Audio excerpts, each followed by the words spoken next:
for a bite of we're back to class. Welcome back. And so we'll go straight to the next session of class that we have for this afternoon. All right, we'll be taking our business analysis class to discuss gathering the requirements. And to handle this session is our trainer by name, Damilola Adelaja. She is a management system audit analyst with expertise in information system management system and quality management system.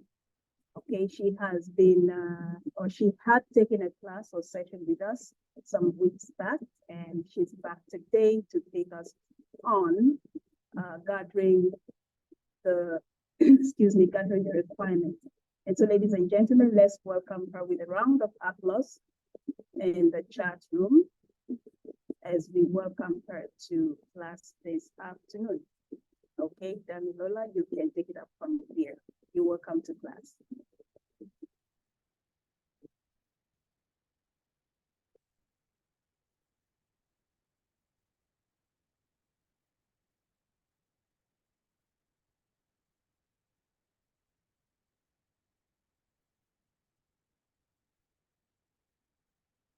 All right, thank you so much. It is good afternoon, everybody. I'm trying to share my screen. Please, can anyone confirm that? Edith, can you confirm that you can see my screen? Yes, I can see your screen. Okay, that's the PowerPoint presentation, right? Yes, yes. All right, great. Thank you so much. Okay, so good afternoon once again. As Edith rightly said, my name is Damilola Adilaja, and I am a management system audit analyst. And I have been on this training earlier, I think about a month ago, where I took a particular topic in business analysis. So we continue today and we continue with gathering the requirements. So I would like to commend everybody on this call, for being right here. Sometimes it is not easy to be these trainings, but our determination and grit has made us get to this particular level. So well done, and do not be tired. So this is another time for us to learn again. So if like, of course, I know we are back from break, so ensure you take your notepad, your pen, ensure to jot down as much as you can. And not just open your mind to learn, your mind to learn everything that we learned today. So this is the last class for today, I believe. So over time we've learned who a business analyst is, the various functions that business analysts would, take when it comes to various projects.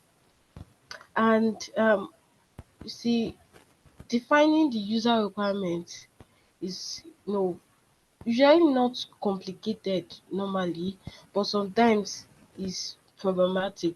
And this is because of the various reasons we'll be mentioning over time in this um, particular topic. So basically, requirement engineering you know in the information security um industry most times is not well not clearly met at in the first instance, and this is because of certain um constraints like time, budget, and all. So we would take out time to learn them as we go on. Now, studies carried out in two information security projects have actually shown the reason for failures in some of these projects, and some of these problems have been highlighted here. Now, it says that a large proportion of errors are introduced at the requirements analysis stage. So this is why this particular stage rather, is important, because we must pay attention to it. As rightly said, 80% of the errors are introduced at the requirement stage. And oftentimes, less than 10% of the faults come from development stage. So, and it says also that most of the project time is allocated to development and testing, and just about 12% of the project time is allocated to the requirement analysis phase. So this has been the issue over time. The fact that requirement analysis stage has not been properly you know attended to as it ought to. So when we learn, so we are learning now that this particular stage is a stage that should be taken with so much importance. We do well to learn from mistakes, so we should pay attention to the requirement stage.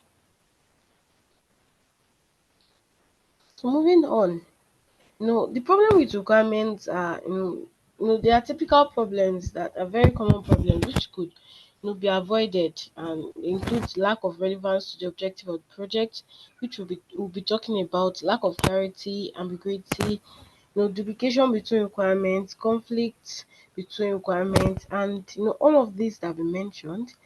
The business users omitting to identify Okay. requirements, Sorry, business. Bella. I think your slide is not moving. And Oh, okay. yes, it's not moving, and possibly you can use the presentation view.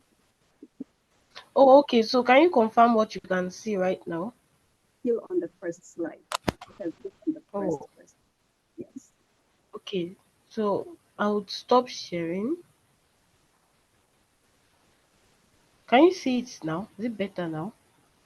it's still the same thing. Okay, I'll Oh, stop sharing and I'll mhm, share again. okay. Right. So I apologize for that. Okay, can you confirm that you can see my screen now? Yes, yes, we can Okay, so see can it. you confirm what you are seeing? Can you see the problems with requirements? Requirements, yes. Okay, can you see the next slide? Yes. Okay, great. Thank you so much for telling me about that. Thank you for that. Okay. So I was talking about the problems with requirements. I said there are no problems that that could be easily avoided, and we'll be talking about them as time goes on. We'll talk about the lack of relevance to the objective of the project, lack of clarity, ambiguity, duplication between the requirements, and as much as you can see on this slide. Now, the first point often, that is the lack of relevance to the objective, is really important that we pay attention to the objective of the project, because when everyone involved in the project do not understand the objective, the scope, they do not understand what the project is about. Sometimes it brings a problem when it comes to actually defining the requirements. And we can make use of the OSCAR to understand what the term of reference means. Now, the O stands for objectives, and this talks about the business objectives and the project objectives. So it talks about the fact that the objectives should be defined. They should be defined. And S stands for scope. The scope, basically the aspect that is to be covered by that particular project. So that also should be defined and made known to everyone on the project. And we also look at the constraints, the budget, the time scale, the standards to which the project must adhere, and so many things that could lead to that could hinder certain activities. Those things should be made known to everybody on the project. Now, and also A stands for authority, and the business authority of the project should be made known, and this would help to prevent conflicts that may happen between the business users and their requirements. And also And lastly, the resources that will be used during the project. That's the people that will be employed, and the equipment that will be available to that particular project. So OSCAR, Oscar, is a mnemonic for the terms of reference, something that you can easily keep to remember. OSCAR is something that can help you to remember all of this quickly. So, um, really, another source of difficulty for the business analyst to be to recognize the different stakeholder viewpoints. And this usually depends on their role in the organization. Um, this is talking about the fact that different stakeholders in the organization might have different points of views. So, for example, as has been said on the slide, and one stakeholder might see the business system as revolving around the product rather. Then another may think of finding a market solution.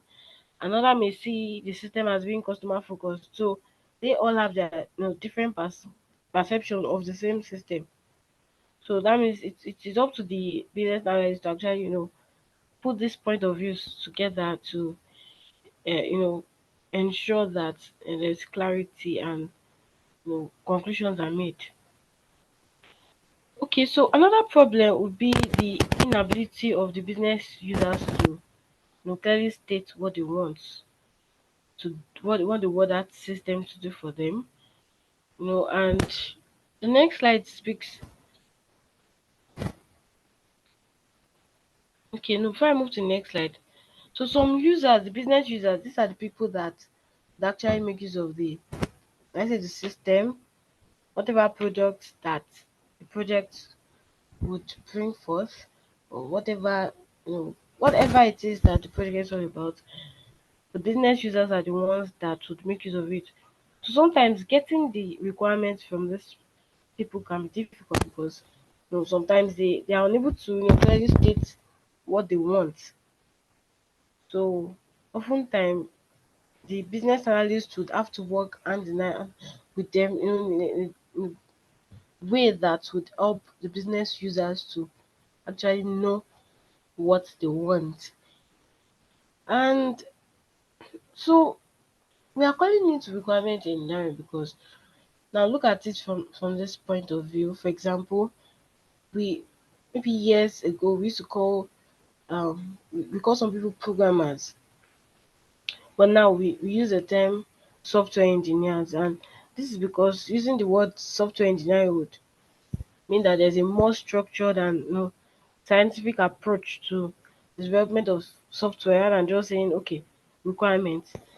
So we're saying requirements engineering because that means we want it to be known that there's a much more rigorous approach to the requirement process. That is, it's just not okay requirement process. So okay, requirement analysis. No, we want to know that there are actually steps, much work done to ensure that this is properly done. Also, the business analyst must understand and also document the requirement. This cannot be overemphasized. We must ensure to document the requirements thoroughly in order to avoid mistakes. Those mistakes that we mentioned earlier, um, yes, those mistakes. So the business analyst must ensure to document all that he or she ought to document. And again, I am saying that the process for requirement engineering should be rigorous. The analyst can follow a process or a roadmap that shows the key steps that are required to develop the requirement document. And we have what we call requirement elicitation. What is requirement elicitation? Elicitation rather. Requirement elicitation is basically gathering the information and the requirements from the business stakeholders. So this is just gathering the information and the requirements from the business stakeholders. Stakeholders involves the business user, the users, and every other person that are involved in in the use and um that have a stake in this in the project as it were, yes.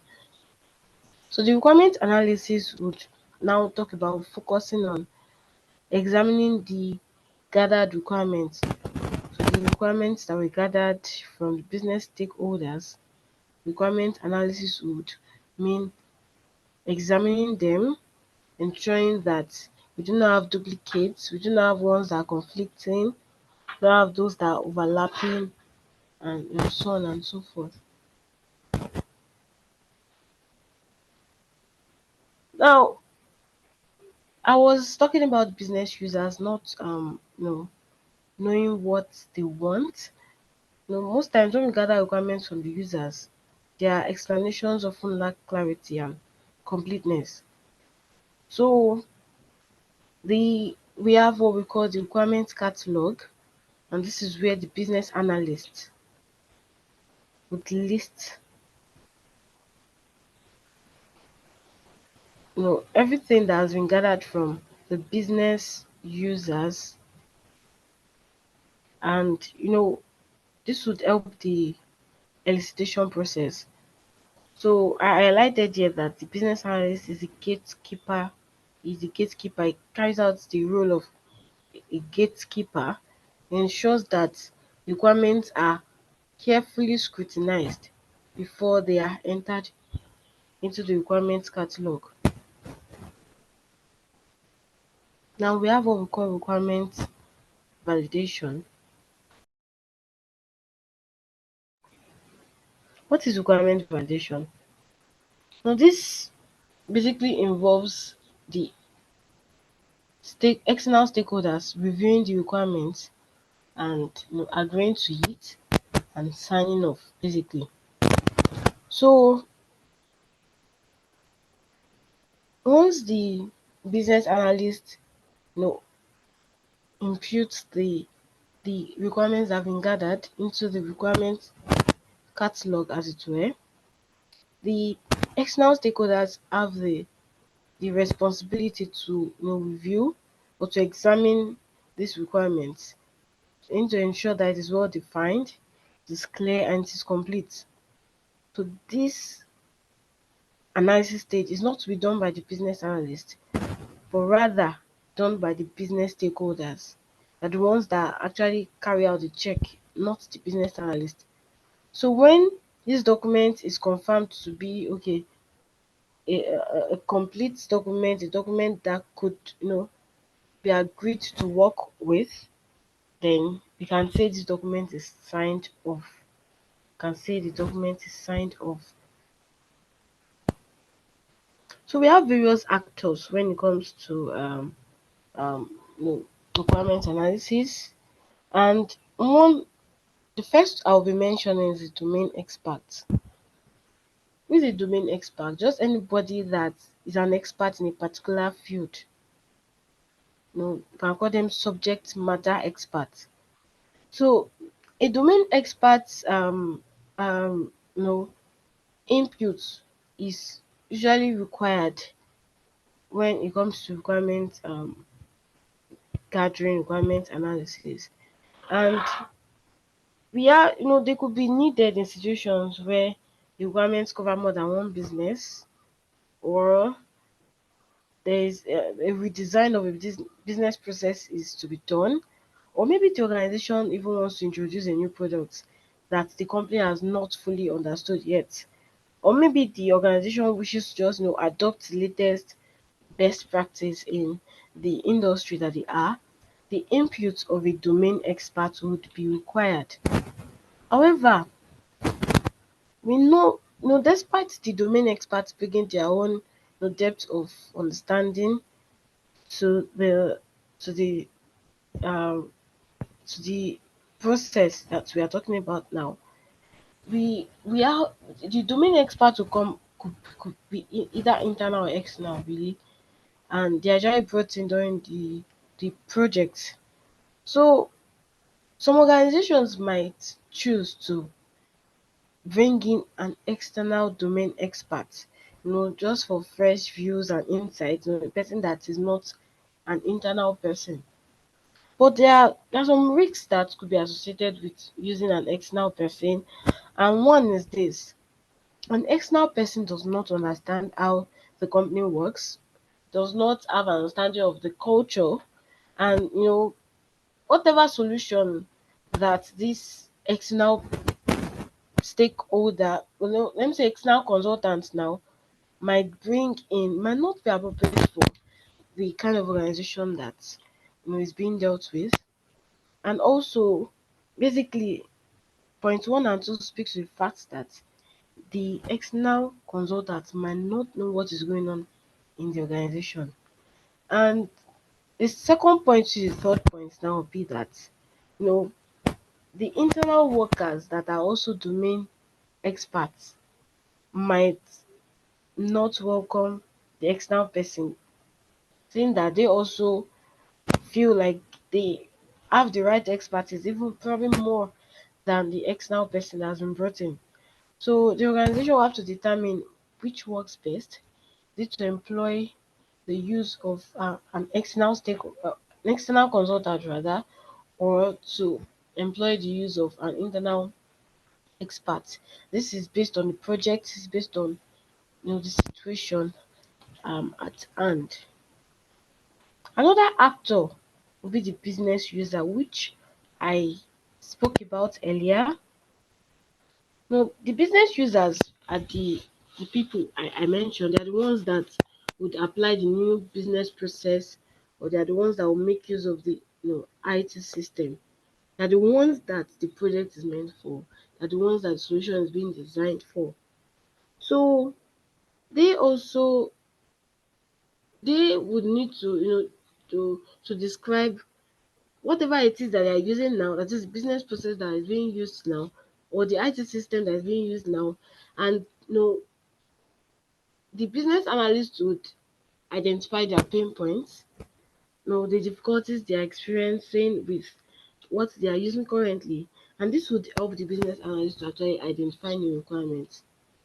To help business analysts to know know the specific requirements based on what is being done. And there are situations where the a particular business user might perform several roles. So the business analyst is required to work hand in hand with the business users, just to ensure that the appropriate technique is used to acquire the relevant information. We have learnt about the techniques earlier, so I trust that that is clear to us. Now we have the project team. The project team are also one of the actors, and the head of the project team is the project manager. So in the project team, we have the project manager, we have the business analyst, we have the developer, and any other person that might be required to be on that particular project. So the business manager is saddled with the responsibility of ensuring that the needs of the business you know are considered in the project. So the business manager has the responsibility of reporting to the project sponsors, you know, and he or she can carry out this responsibility by breaking down the project, to a clearer um way, such that the project sponsors can identify the possible deliverables. And also the project manager has the function of allocating work to competent people. He has the responsibility of scheduling tasks, the start time for the task, the end time, and also ensure that there are no spillage, and in case of spillage, ensure that corrective actions are taken. Now, uh, a mistake many organizations would want to avoid is this: to give the role of the project manager and the business analyst to just one person. Now, I would like you to know that these are two different roles. These are two different roles. So the organization should have a project manager and also have a business analyst, because these roles have different priorities, they require different skill sets, and sometimes they might need to do a check and balance on you know one another. So it will be conflicting to make one person carry out the role of a project manager and a business analyst. So it is important that the business analyst has the toolkit of techniques which have been learned earlier when eliciting the requirements. And also we've talked about mapping of techniques earlier. Mapping helps the business analyst to carry out its activities as well too. Now we have what we call the requirement list. And how does the business analyst build requirement list? Now we know that requirements are gotten from various business stakeholders, and when these requirements are gotten, the business analyst would carry out the function of documenting them. Now this can be done in two ways. First of all, can build the requirements list, then develop and organize requirements catalog. Now this is an example of a requirements list. This is like let's say um a rough work basically, just putting the requirements, the source and the comments. So this would help the business analyst to develop a very organized requirements catalog. Now the business analyst will want to you know ensure that it categorizes the requirements, and requirements can be categorized into four um major you can we have four major types of requirements basically. We have the general requirements, we have the technical one, we have the functional and non-functional one. So business analysts would do well to categorize the requirements based on the specific type. If a particular requirement is general, would put it under the general requirement. And we have what we call filters. And filters are to ensure that the requirements are well defined. So we have various filters that we can use to ensure that requirements are well examined, and also to help build a clear document. And one is by checking for overlapping or duplicate requirements. The business analyst want to save himself the stress of having duplicate requirements. So by filtering the requirements, it's easy to find the duplicate or the overlapping ones. So the analyst can try to merge them, or to just separate them into distinct requirements. It could be general or the others that we have mentioned. Also, the analyst will want to unravel the multiple requirements. You know, for example, a group requirement is reservations clerk must be able to record booking. They must also be able to amend and cancel bookings. So in fact, there are three requirements here. Must be able to record bookings, must be able to amend bookings, and they must be able to cancel bookings. So the business analyst might want to separate these three requirements and put them according to the priority, which is most important. So this is a way to filter. Also ensure to check that all the requirements should be aligned to the business and project objectives.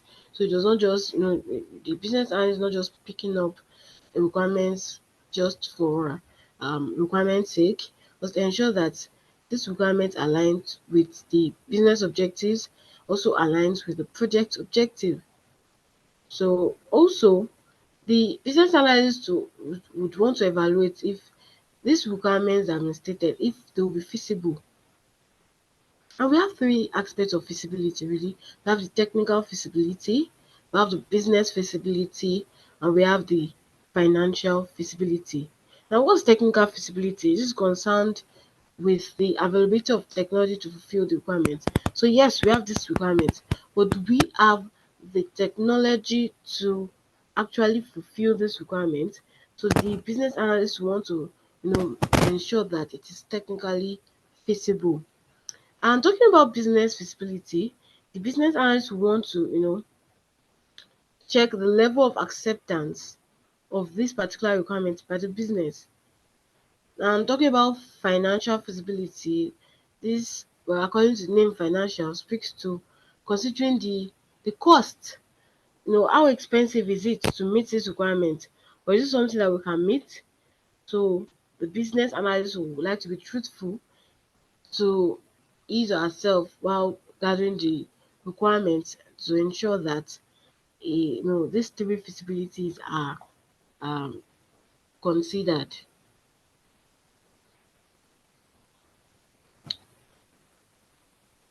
So, of course, talking about financial feasibility now,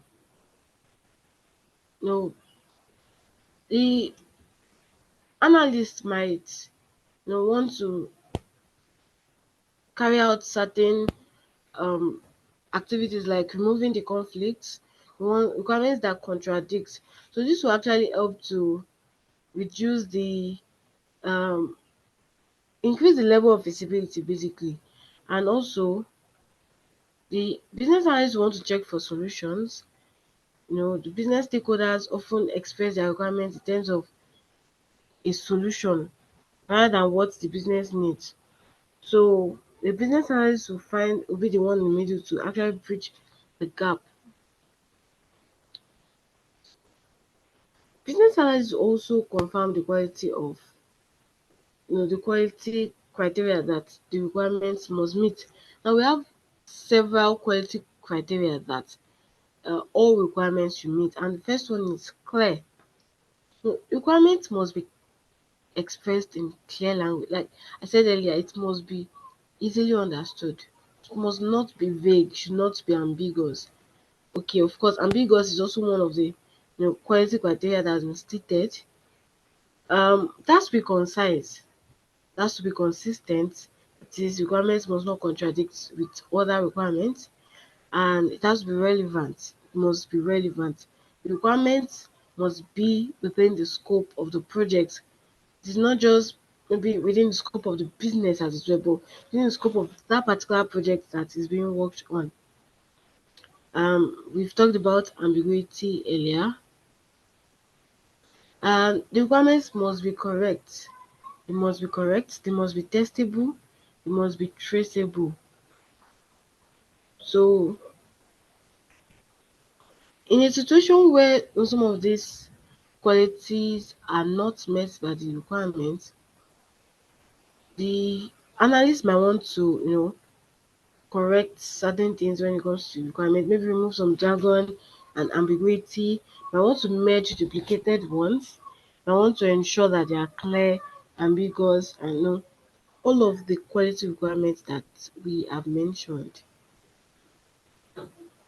We've talked about conflicting requirements, and the analyst must ensure that the requirements are well formed and smart.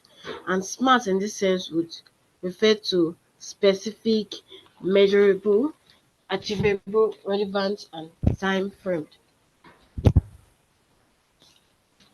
Okay, so moving on, we'll talk about validating the requirements. Validating the requirements. Now, once the analyst has completed the analysis activity, now the next thing will be that the requirements are validated. So this is done by the business representatives. They need to confirm that the document provides an accurate statement. And a review group is usually formed, and they are the ones that carry out the responsibility of checking the document to confirm that it is suitable for what it is meant to be used for. Um, so this the review group They usually are representatives from the organization, and one of them could be the business sponsor. So the business sponsor would review the document to ensure that the requirements are in alignment with the business objectives and that they do not address areas outside the scope of the project. The business owners also are one of the people who are considered to be in the review group. They ensure also that the business needs are clearly and correctly stated, they are not ambiguous, and they ensure that they they ensure all of this before accepting it. And also, like we mentioned, the domain expert as one of the actors, the domain expert should also have the responsibility of reviewing the requirements and ensuring that they reflect the correct business practice. Remember, they are the ones that are the experts in this particular field, and they are the ones that would review to ensure that okay, this goes in line with the accepted business practice. So we have the developers. They would review the requirements. Remember, we talked about technical feasibility. So they will review the requirement and ensure that it is technically feasible. We also have the testers. They also review the requirement to ensure that it is testable.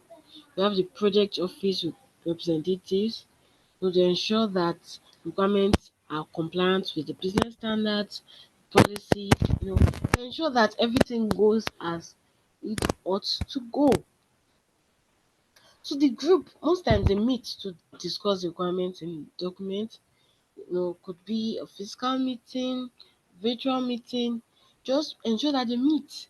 To also provide their own additional aspect when it comes to the document review. So they could communicate via emails.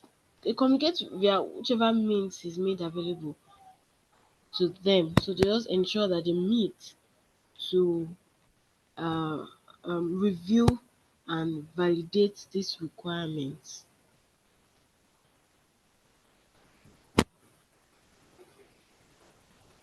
Now, when it comes to this group, we have two important roles that should be filled. We should have the chairperson, and this is the person that is responsible for controlling the review. Then we should have the business analyst, the person who is responsible for providing information about the document, and also is the one that would present the requirements document during the review meeting. So we should have a person that is chairing the particular group. So this is to ensure that there are no conflicts. So it should be clearly stated that this person is the one in charge here. Now, a common problem during requirements might be the size of documents. Document might be really large or it could be a small document. But if it is a large document to review, it will be best that the group review the document in sections, because so as to ensure that you know all that needs to be covered is covered properly. So the group would could put maybe in 5 sections, and each meeting would cover a particular section. So this would help the review meetings be short, not too long, and quality, in a way that quality work is done in the reviewing of the requirement. Yes. Now we have outcomes from a review, and the three possible outcomes of the review of the requirement would be that to be signed off. Yes, to be that the business stakeholders are satisfied and they'll say, okay, yes, we agree with this. It is great. So we sign it off. Or it could be that it requires some amendment, not big issue, just point to some of these things that need to be amended and then signed off. Or it could be that to need a total rework. That is, the business analyst might need to go and carry out all of the things that he did once again. And the business analyst will do well to pay attention to things that have been noted, to learn lessons from them, so that in the case where the business analyst might want to rework, you would take note of the things that have been noted, so as not to repeat the same mistakes again. So when the business analyst goes back to you know do the rework, do all that you ought to do, gather the requirements again, there will be another group meeting, and if they are satisfied with the output, they would sign off the project. They will sign off the requirement rather for the project to start. And once the project has been signed off, any subsequent change that will be required to be carried out would need uh to go through the process of probably making request for change, and then top management will have to approve. So that means once the document is signed off, just any change cannot be carried out on that particular document because it's already a signed document. So changes would have to be based on the approval of the top management, and then the outcome of the review should be an agreement that the entire requirement document is complete. So that means that if the document is signed off, that means document must have met all the quality requirements that we noted earlier. Should be clear, should be consistent, should be complete, should be conformant. There should be a true reflection of what the business requires to be delivered. It should consider the business objectives, it should consider the project objectives, it should not be outside the scope of what the business aims to achieve. It should be exactly what the business plans to achieve. So no, that is that on validating requirement, and we have come to the end of validating requirements basically. So uh, me doing a recap mean that the business analyst would ensure that he or she considers the mistake of paying attention of not I noted earlier that there have been the mistake of not paying attention to requirement analysis. So the business wants to you know avoid this mistake, because when the business uh, analyst role of gathering requirements is not considered as important, it definitely would affect the outcome of the project. It could affect the implementation. It could affect the, the stage where the technical stage. It could affect the testing stage, and you know sometimes we have to go back to the requirement stage again. So we should pay attention to requirement stage, ensure that we do not make the same mistakes that were made years before, and ensure that um, all the actors are required are on the domain experts, business users, project team, everybody that is needed to ensure that the requirements are complete, they are consistent, they are conformant. They all are to be on it. And lastly, there's the stage of validating the requirement too. It's not as though the business analyst just puts the requirements together and then work starts. No, we have the people that will come together, the representatives that will come together to ensure that the requirements meet what they need as a business.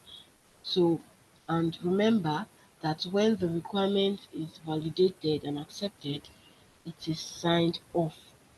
So when it is signed off, then work can begin. And also remember that if the requirement do not meet the satisfaction of the review group, the business analyst might need to carry out the work of the requirement gathering again. So as a business analyst, you want to save yourself the stress of having to go back to start right from the beginning. So ensure to take note of the mistakes of others. Ensure to take note of all that has been said in this class, and that way you'd have a seamless requirement gathering. Thank you so much for this. Thank you so much, Idris. So I'd like to know if you have questions for me.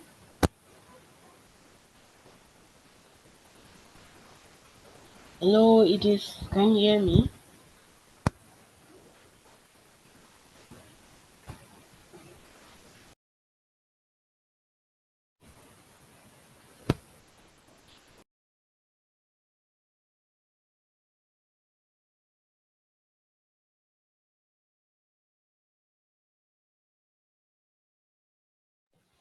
Okay, so I guess Idris cannot hear me at the moment. Um, Okay, I had a network glitch, but I can hear you now. okay. Can you hear me? So I said yes, yes, I can hear you.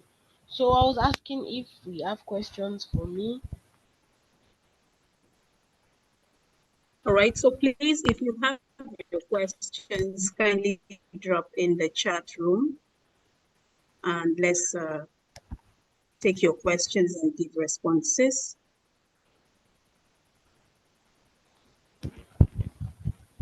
Okay, while we wait for the questions, thank you so much, Damilola,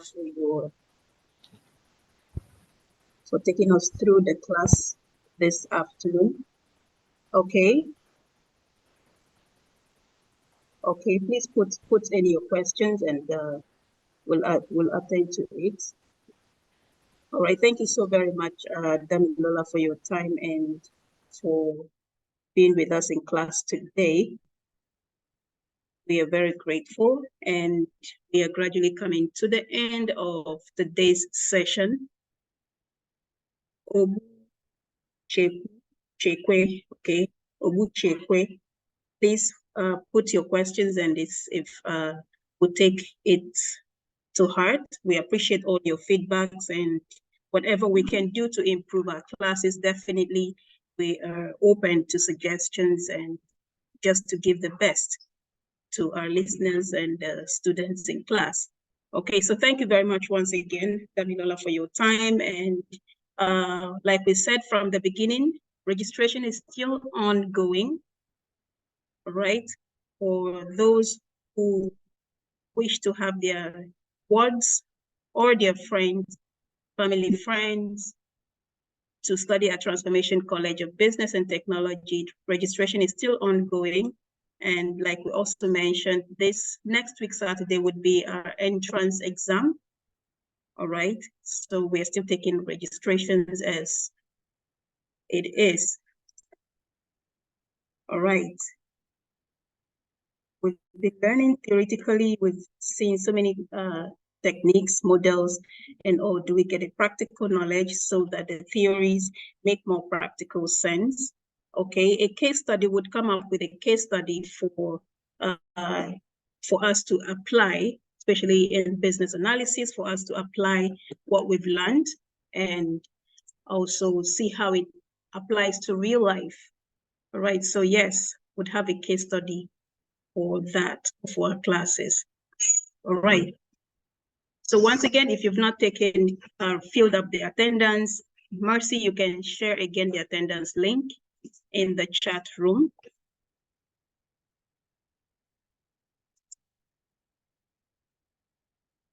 All right, please share again the attendance link in the chat room. And yes, okay, and then the assessment links as well, so that everyone can take their assessment. Okay, so please don't forget, you take your assessments before the next class. And also please follow up on the WhatsApp group for all other information that we'll be posting there. Okay, and please, we appreciate your feedback. Mercy, you can share the feedback link as well. And let's have some feedback. And like I said, we really love to give our best and keep improving. Right. Okay, so we've come to the end of today's session, and we are glad that we all have been through from the first session to the last session today, and we'll meet again next Saturday. All right, so have a very wonderful weekend ahead of you, and God bless. Okay, bye for now.